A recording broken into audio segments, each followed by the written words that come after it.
Pero al parecer no habría una mayoría. Rosana Alvarado, bienvenida y muchas gracias por estar con nosotros. ¿Cómo esperan lograr la bancada oficialista los votos necesarios para nombrar a Tania Arias? Gracias, Steffi. Buenos días. Creo que hoy se define uno de los temas más importantes que son de obligatorio cumplimiento. Este tema, el resultado de la consulta, solamente puede provocar la obediencia de los legisladores. Desde ese punto de vista, todos deberíamos de estar allí, además ser súper claros en las decisiones que vamos a tomar. Creo que Alianza País tiene la propuesta, un nombre que se ha sometido a consideración. Creo que nadie tacha ni duda de la integridad de la persona que ha sido escogida por nosotros como Tania Arias, pero eso también provoca y significa un acuerdo de voluntades al interior de la Asamblea Nacional.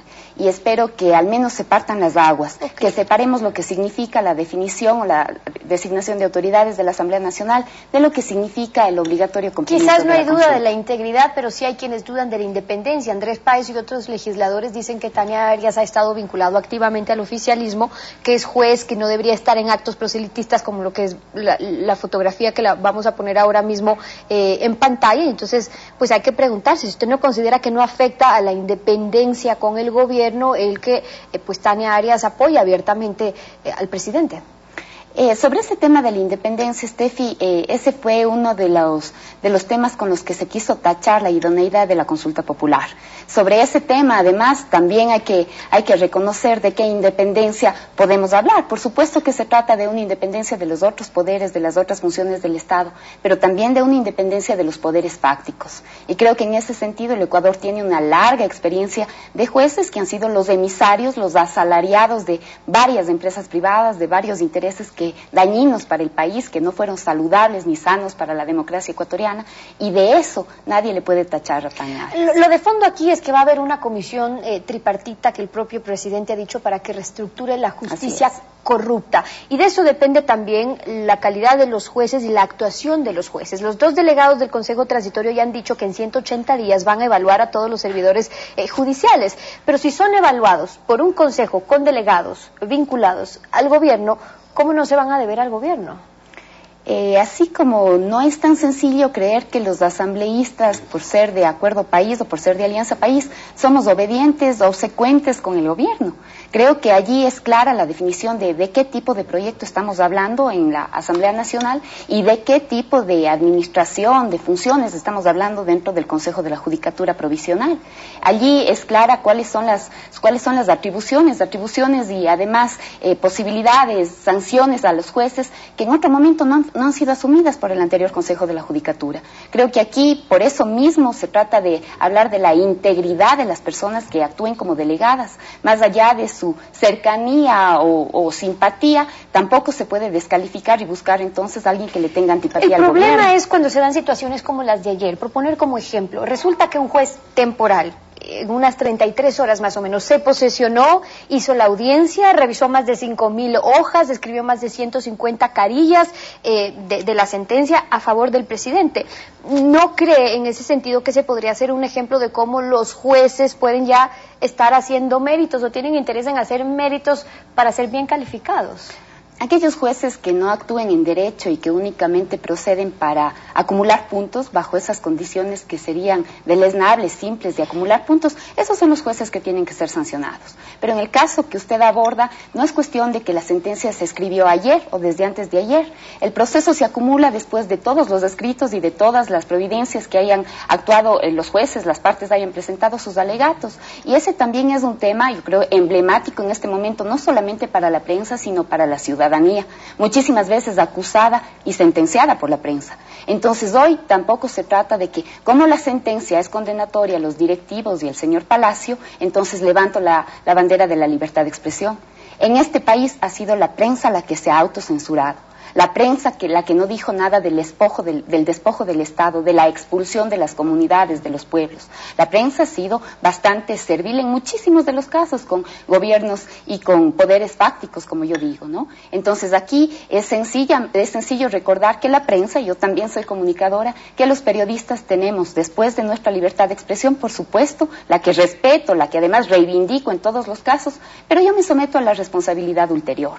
de manera que estoy a expensas, a sabiendas de lo que provoca, de lo que significa mi ejercicio periodístico, porque puedo ser condenada como lo que ha sucedido. Pero en ese sentido también hay una diferencia, es decir, no es un hecho histórico el que se quiera sentenciar a un periodista, de hecho ha ocurrido. Lo histórico aquí es que se condene penalmente a una compañía anónima como es El Universo, que no está sujeto al Código Penal. Usted bien dice, por ejemplo, yo me sujeto a una responsabilidad ulterior, que es algo que se está tratando también en la ley de comunicación ahora mismo, que es esa responsabilidad ulterior a la que estoy sujeta yo y todos quienes expresamos una opinión, pero es personal, es para las personas naturales.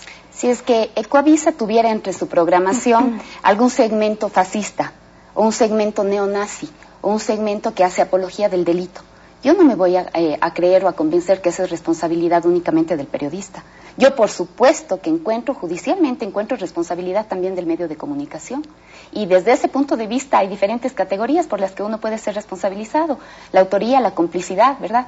Entonces, de eso estamos tratando en una respuesta judicial que es la que, en este caso, es la que se aplica. Ok, y en esta respuesta judicial hay un proceso que viene que es el de apelación, pero aquí lo interesante es que también esta apelación ya no va a estar en manos de la justicia corrupta, como dice el presidente, sino la que sea fruto de esa metida de mano del Consejo Transitorio. Pues entonces ahí es cuando yo pregunto si no es evidente ese conflicto de interés. Es de que yo creo que aquí hay que tener cuidado. La prensa, porque se trata del presidente de la República, ha creído que es posible disminuir cuáles son sus protestas o cuáles son sus demandas. Precisamente porque es el presidente de la República, había que tener más cuidado cuando le acusábamos de un delito de lesa humanidad. Cuando le tratábamos vía un artículo de prensa o de opinión, cuando le tratábamos como uno de los sanguinarios depredadores, como cualquiera de los Balcanes, por ejemplo.